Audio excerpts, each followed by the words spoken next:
Hello everyone, welcome to my channel. My name is Oni and today I'll be sharing with you how to start dreadlocks with relaxed hair. If you've been wondering how to start dreadlocks with relaxed hair, then this video is for you. Like me, I started my dreadlocks with relaxed hair. And no, I did not do the big chop. I didn't have to cut my hair low. And here they are. There'll be 5 in November. And as you can see, my dreadlocks are looking okay. So to start, one thing you have to do is to grow out your natural hair for about 6 months to 1 year. With this, I mean that you are not going to relax your hair that entire period. No relaxer, no heat, nothing. You're not going to do all of that for the next 6 months to 1 year. And this is important because you need texture, you need that coilness to form the locks, which your relaxed hair does not have. Your relaxed hair is straight and smooth, so you cannot lock your relaxed hair. So that's why you need natural hair to grow out. At least you should have some length so that when you lock it, it's going to stay, which you cannot achieve with your relaxed hair. So the next step for this process is to do a two-strand twist to start your dreadlocks. You have to do a two-strand twist. And while doing so, you want to inform your stylist to give you parts, define your parts. You need a center part and two side parts.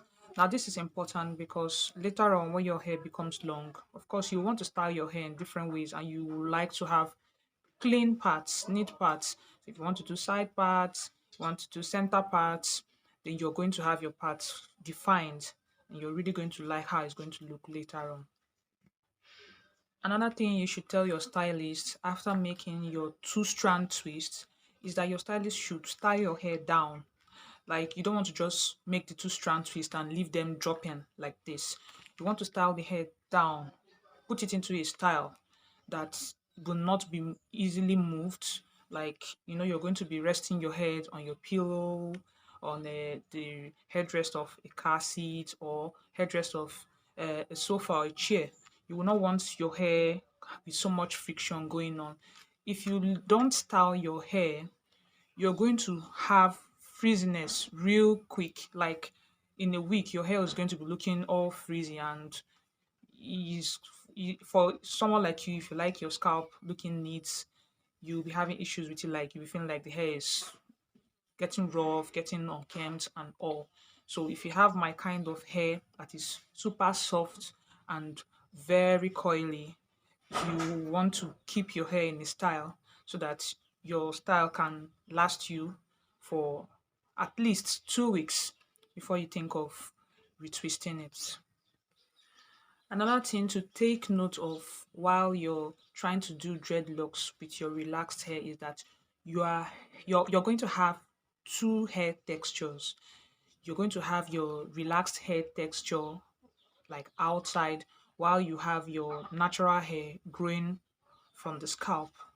So you're going to see the difference in texture. Sometimes too, also difference in color because your hair that is just growing out is going to be looking way darker than your relaxed hair. And also too, your natural hair growing out will get thicker. As it's growing out, it becomes fuller, thicker. So you can see that here is full, while here is going to be very thin. So there's going to be obvious difference. Now, if you're going to have issues with that difference in texture, like you're not comfortable with rocking that texture, maybe going out to your day-to-day activities, I suggest you use wigs. That was exactly what I did.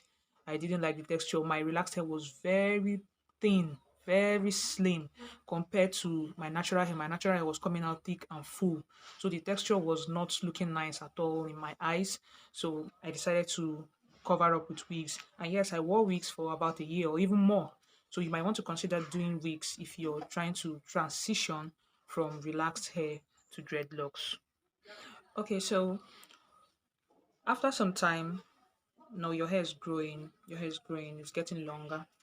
After some time, when you have attained a certain length, it doesn't have to be too long, but at least it should be long enough for you to be able to rock it confidently, or you can still continue wearing your wigs. At some point, you will need to chop off your relaxed ends. Yes, you have to cut them all out so that you don't have that difference in texture anymore.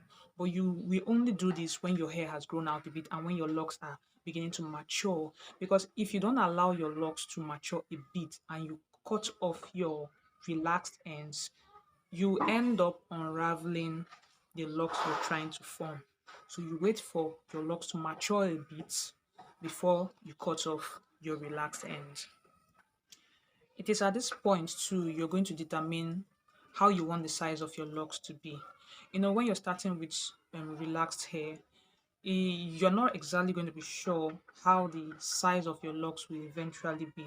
But as the natural hair is growing out, you'll be able to tell that okay, this size of strand that is growing out is fair, is okay, I like the size and I can leave it like that. Or if the size is too small, then you might want to join them so that you can have bolder locks if you're one who is wanting to have bolder locks. So you need to join at this point so that when it joins, it will, grow out together and you will now have bigger locks. So these are the steps that you're going to take if you want to start your dreadlocks with relaxed hair. Okay, so in a follow-up video, I'm going to show you how you can do maintenance as you transition from your relaxed hair to dreadlocks. And this is how we come to the end of the video. Thank you very much for watching. Please do like, share, and subscribe to my channel. This is actually my very first video on YouTube, and I promise to be bringing you amazing content every week. So do subscribe to my channel so that you wouldn't miss out on any goodies. See you in my next video. Bye.